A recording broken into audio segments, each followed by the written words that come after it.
उपस्थित मित्रों, मैं इस कार्यक्रम में एक साल देर से आया हूं, क्योंकि पिछले एक साल से कुछ विद्यार्थी मित्र लगातार मेरे पीछे लगे थे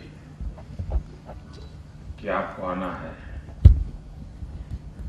मैं नहीं आ पाता, लेकिन इस बार उनकी जिद में दम था।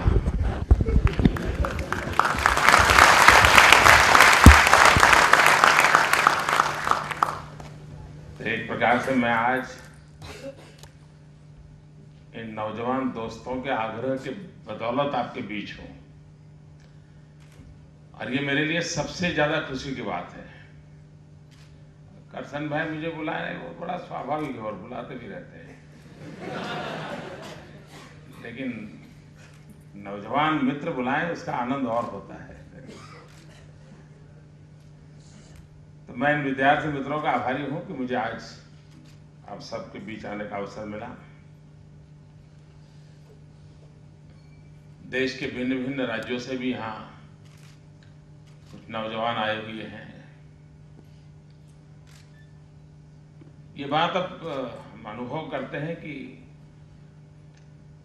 टेक्नोलॉजी ने एक प्रकार से एक्सटेंशन ऑफ ह्यूमन लाइफ कर दिया है।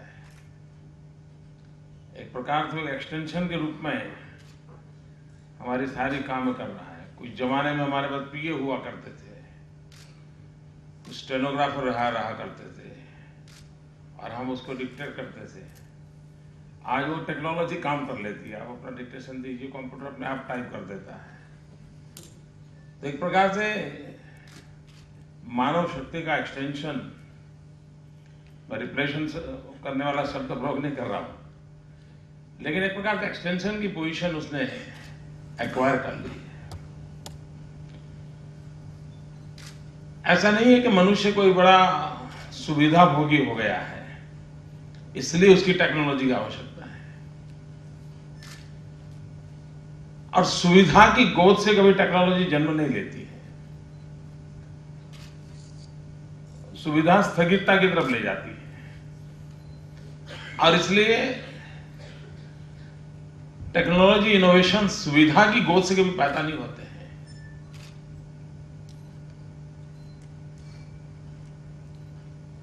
और न ही हमेशा जैसे पहले कहा जा सकता था कि आवश्यकता उसकी जननी है, रिक्वायरमेंट के कारण खोज होती है। कुछ तो खोज ऐसी होती है जो रिक्वायरमेंट पैदा कर रही है।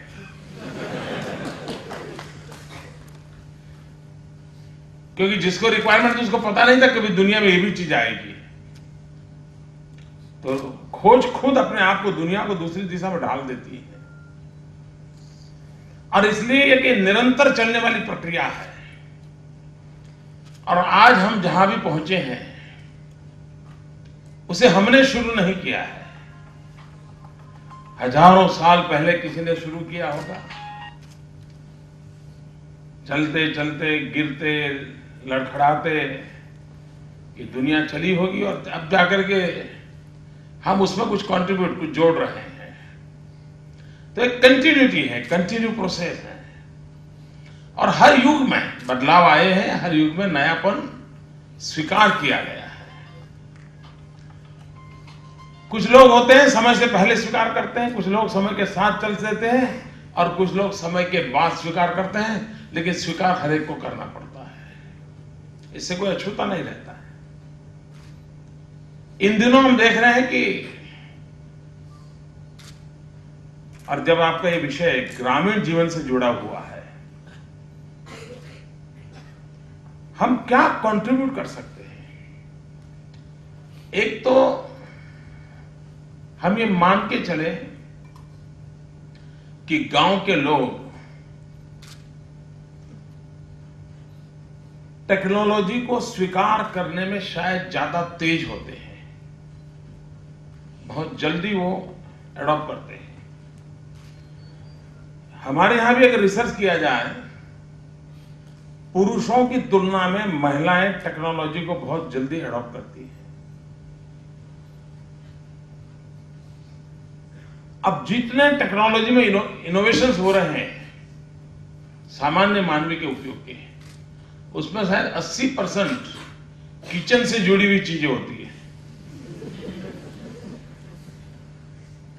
अगर महिलाओं का ये टेम्परामेंट ना होता टेक्नोलॉजी को, अब एक परिवार में काम करने वाली गरीब अनपढ़ महिला भी आराम से ओवन चला लेती है। उसे फिगर अंग्रेजी में अंदर आते होंगे टाइमिंग के, उसको कोई प्रॉब्लम नहीं, वो सीख लेती है। हाँ, ये 4 आया, ये 5 आया, वो कर लेती है। यानी ये भी जो सोच है कि इन चीजों को स्वीकार करने के लिए कोई बहुत बड़ा बेसिक नॉलेज चाहिए, और ये भी जरूरी नहीं। बहुत सहजता से मेरा मोटा मोटा अनुमान है, शायद ही कोई गांव ऐसा होगा जहां किसी व्यक्ति ने कुछ नए तरीके से नई चीज की न हो।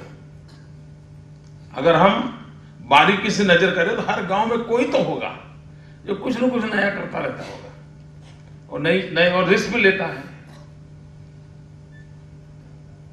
अभी मैं एक गांव में प्रोजेक्ट कर रहा था, ये एनवायरमेंट फ्रेंडली जीवन को लेकर के। अब शहरों में तो बड़ी चर्चा होती है, ग्रीन बिल्डिंग, टिकना, फलाना, बड़े बड़े शब्द भी होते हैं,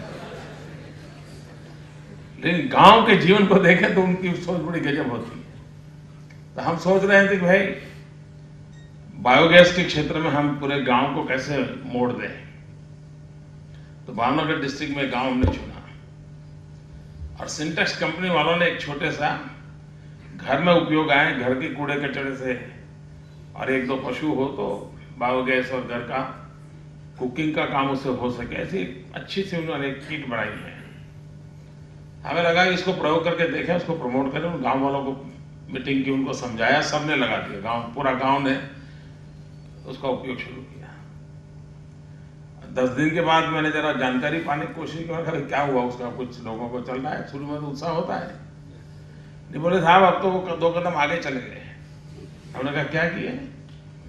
तो जो घर में चूल्हा जलाने वाला गैस तैयार करते थे, अब वो सुबह जब खेत में जाने से पहले टायर की जो ट्यूब रहती है, और ट्रैक्टर का टायर होता है, उसकी ट्यूब, यानी कितनी साइज होती है हम अंदाज करते हैं, वो गैस उसमें भरते हैं।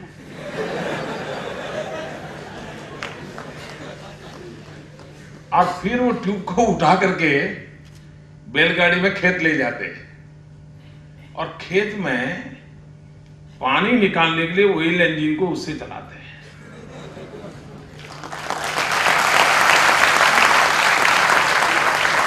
अब ये सिंटेक्स माल ने जब बनाया होगा, उसका दिमाग नहीं चला होगा। उसने जो अपना मार्केटिंग लिटरेचर तैयार किया है, उसमें कहीं नहीं है। मैंने उनसे कहा कि अगर रॉयल्टी देते हो तो मैं आइडिया देता हूं।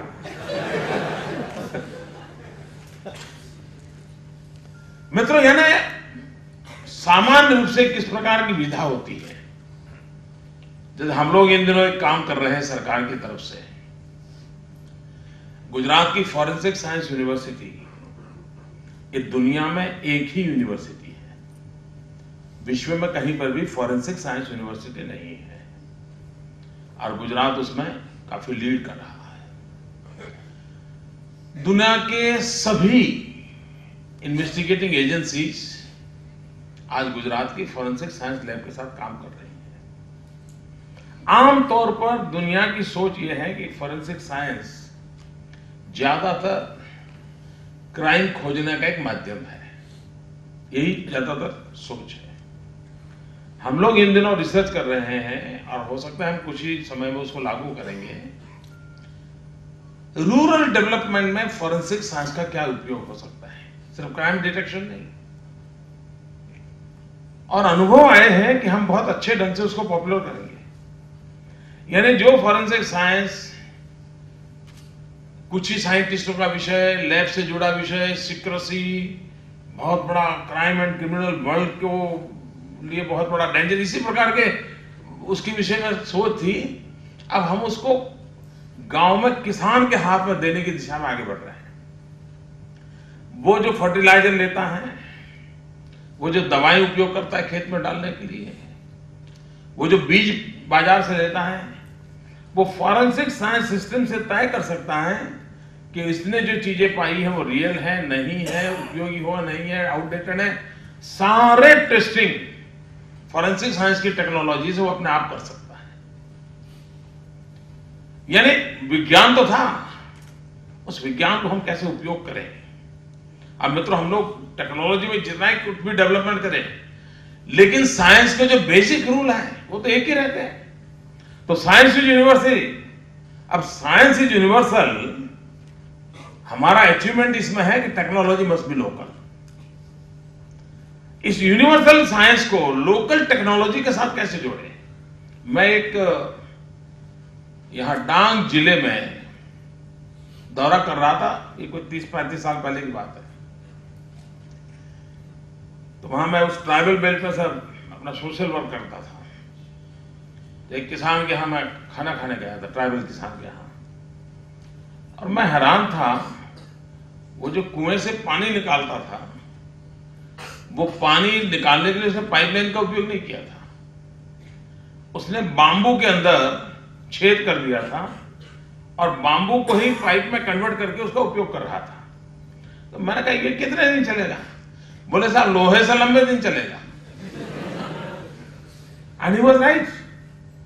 यानी हमारे पास बांबू है, बांबू में छेद करने के लिए कोई बहुत स्काई रॉकेट टेक्नोलॉजी नहीं चाहिए है, लेकिन हमारी सोच नहीं होने के कारण हम क्या करते हैं, शहर से लोहे की पाइप खरीद करेंगे और फिर उसको लाएंगे, फिर प्लम्बर को बुलाएंगे और पता नहीं थोड़े दिन में खराब हो जाएगी, फिर प्लम्बर को। यानी साइंस यूनिवर्सल होने के बाद भी how to use technology locally जो भी चीजें मिलते हैं उसको कैसे कन्वर्ट किया जाए। और मैं मानता हूं सबसे बड़ी चैलेंज यही है।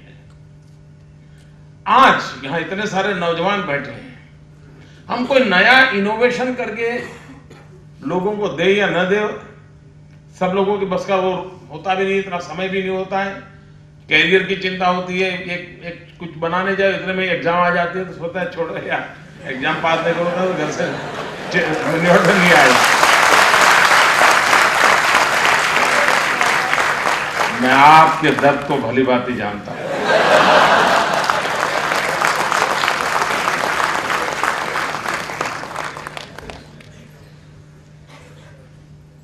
तो मित्रों, एक काम हम कर सकते हैं क्या, अगर हम टेम्परामेंटली हर चीज को, जैसे जो ऑर्थोपेडिक डॉक्टर होते हैं और काफी एक्सपीरियंस होते हैं, अगर आप उनको मिलते हैं तो उनको आपका शरीर नहीं दिखता है, हड्डियां दिखती है, उनका नेचर ही वैसा बन जाता है। कौन सा जॉइंट ठीक है कौन सा नहीं है वही दिखता है इसको, आता तक मजबूत।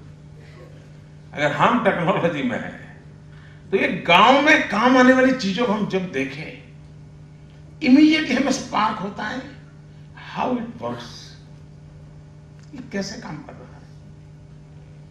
और फिर ये विचार आता है कि मैं इसी अवेलेबल व्यवस्था को और अधिक स्मूथ कर सकता हूं, कंफर्ट लेवल में बढ़ा सकता हूं। मैं मानता हूं मित्रों, आज सहज रूप से जो चीजें उपयोग होती है ना, उसी में बहुत सारे इनोवेशन हम कर सकते हैं।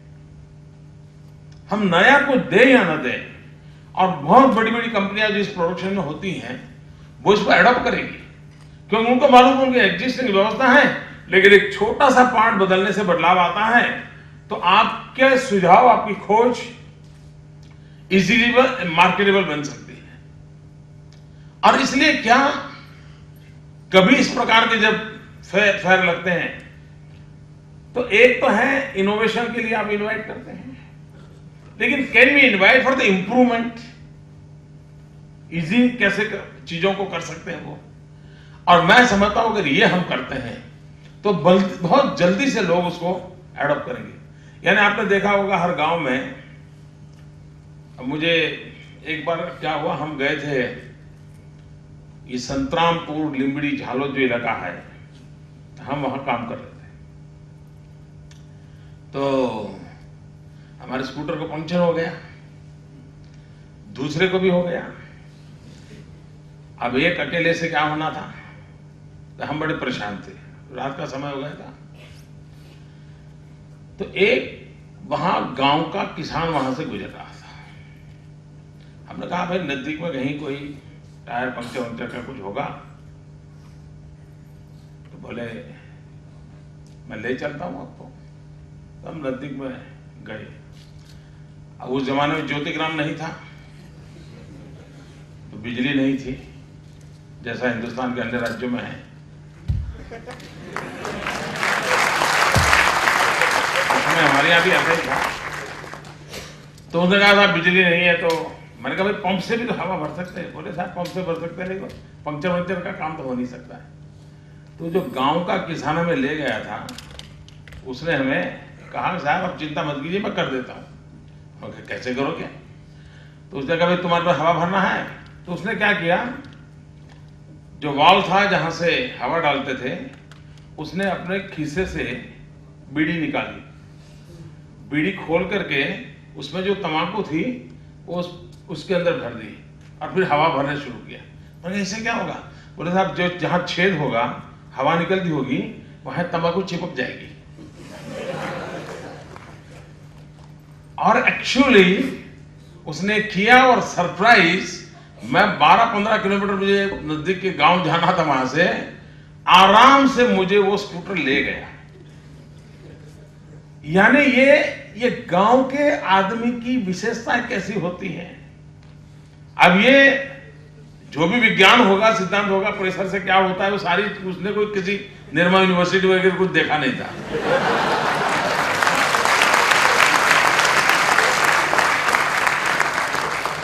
अब ये चीजें जो हैं, ऐसी चीजों को हम कैसे वैज्ञानिक सिद्धांतों के सहारे, टेक्नोलॉजी में सारे बेसिक नॉर्म्स के साथ जोड़ करके इन सारे सहज जो अनुभव होते हैं लोगों को, इसको कैसे करें। कई चीजें ऐसी हैं, जैसे अभी मुझे किसी ने बताया कि किसी एक व्यक्ति ने मिल्क कंटेनर तैयार किया है। और मिल्क कंटेनर ऐसा बनाया है, अभी मार्केट में आया मुझे मालूम नहीं, लेकिन उसने रिसर्च किया है। उसके अंदर दूध डालने के बाद वो धीरे धीरे धीरे कंटेनर अपना कलर बदलता है। अगर दूध एक दिन कंटेनर में रहा तो एक कलर करता है, 2 दिन हो गया तो कलर और चेंज करता है। तो कंटेनर से दूध लेने कलर से पता चलता है 5 दिन पुराना दूध है, ये 7 दिन पुराना दूध है। अब ये कंज्यूमर के लिए बहुत बड़ी सेवा हो जाएगी। यानी कंटेनर खुद इंडिकेटर हो तो स्वाभाविक से पता चलेगा भाई मैं दूध कैसा ले रहा हूं। अब उसके अंदर आज दूध में एडल्ट्रेशन हो रहा है, तो शायद उसमें और कोई चीज जोड़ दें कि भाई एडल्ट्रेशन वाला मिल्क इसमें डालोगे तो सीधा ही कंटेनर का कलर ऐसा हो जाएगा, तो आप एडल्ट्रेट किया हुआ दूध नहीं उपयोग कर सकते। यानी चीजों को सहज रूप से कैसे उपयोग में लाया जाए। अभी एक सबसे बड़ी बीमारी है, आप यहां बैठे हैं तो चश्मा भूल जाएंगे, पेन भूल जाएंगे, मोबाइल फोन तो जरूर भूल जाएंगे। फिर दोस्तों को कहेंगे यार जरा मिस कॉल देना, आवाज आती है क्या कहीं से, तो उस आवाज की दिशा में मैं जाऊंगा। मित्रों, किसी ने हमें बताया था, हमने उसे देखा नहीं, पढ़ा भी नहीं, लेकिन ऐसा सुना है कि कुर्सी की टेक्नोलॉजी की रचना ऐसी होगी कि वो खुद आपको इन चीजों को भूलने से बचाएगी और वो इंडिकेट करेगी। जैसे ही आप सीट खाली करोगे तो कुछ अगर वहां रह गया है तो इट विल इंडिकेट, तो आप तुरंत उठा सकते हैं। यानी आपकी कुर्सी, अब ये मुख्यमंत्री वाली कुर्सी के लिए नहीं है,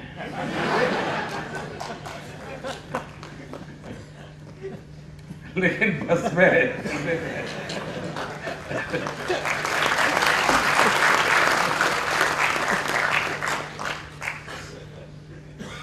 यानी इस प्रकार की चीजों को हम कैसे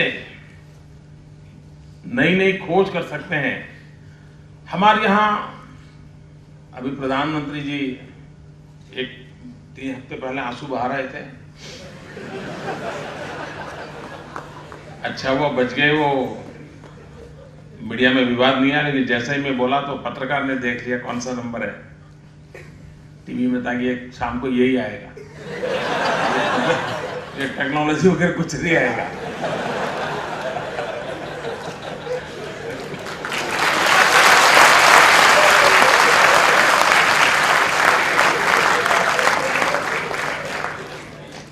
नहीं, पिछले दिनों कौन रोया कौन नहीं रोया उस पर डिबेट चल रहा है ना। आंसू आए थे कि नहीं आए, आंसू आए तो सूख गए थे कि नहीं सूख गए, और देश का मीडिया 24 घंटे ये चर्चा कर रहा है। प्रधानमंत्री जी ने पीड़ा व्यक्त की, उन्होंने अपना कि देश में जो माल न्यूट्रिशन है देश के लिए बड़ी शर्म है, ऐसा उन्होंने कहा। बाद में क्या किया पता नहीं, शर्म के मारे कुछ फिर सूझता नहीं है। क्या मित्रों हम इस पर कुछ रिसर्च कर सकते हैं? हम ऐसी टेक्नोलॉजिकल व्यवस्था करें ताकि बालक के ग्रोथ के साथ इन सारे पहलुओं को ध्यान रखा जाए, उसके फैमिली मेंबर्स को उसके इंडिकेटर्स मिलते चले जाएं, और हम बड़े कॉशियसली इन गरीब बच्चों की केयर कर सकें। ये सारी चीजें हो सकती हैं। जो टेक्नोलॉजी में है उनका दिमाग चलना शुरू होगा, हाँ यार ये हो सकता है, वो हो सकता है, ये हो सकता है, ये ऐसा तो चल ही रहा है, हो सकता है इसको थोड़ा इंप्रूव करे तो हो जाएगा। अब इन दिनों हमारे यहाँ जो माता मृत्यु दर, शिशु मृत्यु दर, इन्फेंट मोर्टेलिटी रेट, हिंदुस्तान का बड़ा चिंताजनक स्थिति है। और ह्यूमन डेवलपमेंट इंडेक्स में दुनिया के अंदर 127 नंबर पर हम खड़े हैं। अब 21वीं सदी, हिंदुस्तान की सदी, ये सपना देखने वाले लोग 127 नंबर पर खड़े हैं। हमको 126 को पार करके आगे जाना है, इतना बड़ा चैलेंज है। और उसमें एक रुकावट का सबसे बड़ा कारण है इन्फेंट मोर्टेलिटी रेट। अब हमारे यहाँ ऐसे 9 महीने से पहले अगर बच्चा पैदा हो गया तो उसकी जिंदगी का बहुत बड़ा संकट होता है, उसको कैसे बचाना, तो इंक्यूबेटर का उपयोग करते हैं, उसको स्पेशली केयर करते हैं। अब आज जो इंक्यूबेटर हॉस्पिटल में होते हैं बहुत महंगे होते हैं, तो $2,000 के इंक्यूबेटर होते हैं। लेकिन हमने सुना है किसी ने, हिंदुस्तान में किसी नौजवान ने इस पर काम किया है और $20-25 में वो इंक्यूबेटर बना रहा है, और उसकी सर्विस देने की ताकत वैसी है जैसी वो बड़े ब्रांडेड कंपनियों के इंक्यूबेटर की होती है। अब ये सहज रूप से हर डॉक्टर बता सके इतना कम कैसे आ जाएगा, सरकार के CSC PSC में रखा जाए, इसका ये होगा तो हम कितनों की जिंदगी बचा दे सकते हैं। यानी हम भला कर पाए या न कर पाए, हम कोई नई खोज करके दुनिया को कुछ दे पाए या न दे पाए, लेकिन जिन संकटों से वो जूझ रहा है क्या हम उसको सहारा दे सकते हैं, उसको हाथ पकड़ सकते हैं टेक्नोलॉजी के माध्यम से? ये अपने आप में बहुत बड़ी सेवा हो सकती है। मित्रों, मैं आप सबको बहुत शुभकामनाएं देता हूं। आप की विधा, क्योंकि हिंदुस्तान दुनिया का सबसे युवा देश है और ये इसका बहुत बड़ा एडवांटेज है। इस देश को हम युवा शक्ति का कैसे उपयोग करें उस पर निर्भर करता है। और मुझे जो लगता है कि हम जितना टेक्नोलॉजी को प्राधान्य देंगे उतना ही हम इस देश को विश्व की स्पर्धा में आगे ले जाने में सफल होंगे। ये वर्ष स्वामी विवेकानंद के 150 ईयर्स बर्थ एनिवर्सरी का ईयर है। गुजरात सरकार ने इसको युवा वर्ष के रूप में, युवा शक्ति वर्ष के रूप में मनाना तय किया है। लेकिन इसमें हमारी प्राथमिकता है स्किल डेवलपमेंट, और स्किल डेवलपमेंट के अंदर हम हजारों प्रकार के नई विधाओं को नौजवानों के हाथ तक पहुंचाना चाहते हैं। उसका हम कैसे उपयोग करें, उस दिशा में हम काम कर रहे हैं। आने वाले दिनों में काफी हम काम करने वाले हैं, उसका लाभ नौजवानों को मिलेगा। क्योंकि कभी कभी क्या होता है, डिग्री होती है, डिग्रीधारी बहुत लोग मिलते हैं, उसकी कोई कमी नहीं है। आचार्य धर्माधिकारी के जीवन की एक अच्छी मजेदार कथा है। विनोबा जी के वो साथी थे, अच्छे चिंतक थे, बड़े गांधीयन थे। उन्होंने एक किताब लिखी। इस किताब में लिखा है कि एक बार नौजवान मेरे पास आया। वो कह रहा था कि दादा कुछ नौकरी चाहिए। दादा ने कहा ठीक है भैया, आओ, क्या आता है तुम्हें? जवाब दे मैं ग्रेजुएट हूं। दोबारा पूछा तुम्हें नौकरी चाहिए ना? बोले हाँ नौकरी चाहिए। तुम्हें क्या आता है? नहीं बोले मैं ग्रेजुएट हूं। ना ठीक है ग्रेजुएट हूं, आता क्या है? नहीं बोले मैं ग्रेजुएट हूं। तो उन्होंने पूछा अच्छा तुम्हें ड्राइविंग आता है? तो बोले नहीं। स्विमिंग आता है? बोले नहीं। बर्तन साफ करना आता है? नहीं बोले बर्तन साफ करना भी नहीं आता है। खाना पकाना आता है? बोले नहीं आता है। कपड़ों को प्रेस करना आता है? बोले नहीं आता। बोले मैं ग्रेजुएट हूं। अब ये उन्होंने सत्य घटना लिखी है, संवाद, लेकिन ये हमें बहुत बड़ा संदेश देती है कि जीवन को हुनर चाहिए। स्किल डेवलपमेंट बहुत बड़ा रोल प्ले करता है और इसलिए हमारा आग्रह है और प्रयास कर रहे हैं कि हम ज्यादा से ज्यादा स्किल डेवलपमेंट के काम को कैसे। और स्किल डेवलपमेंट एक ऐसी चीज है, हम इवन पढ़ते हो तो भी 2 वीक का, 3 वीक का, 4 वीक का कहीं पर भी स्किल डेवलपमेंट प्रोग्राम चलता है तो रेगुलर हमने भी अपने आप में जीवन में कुछ न कुछ सीखते रहना चाहिए। हम बहुत बड़ी मात्रा में इस दिशा में आगे बढ़ रहे हैं और मेरा मत है मित्रों कि अगर जिंदगी में सफल होना है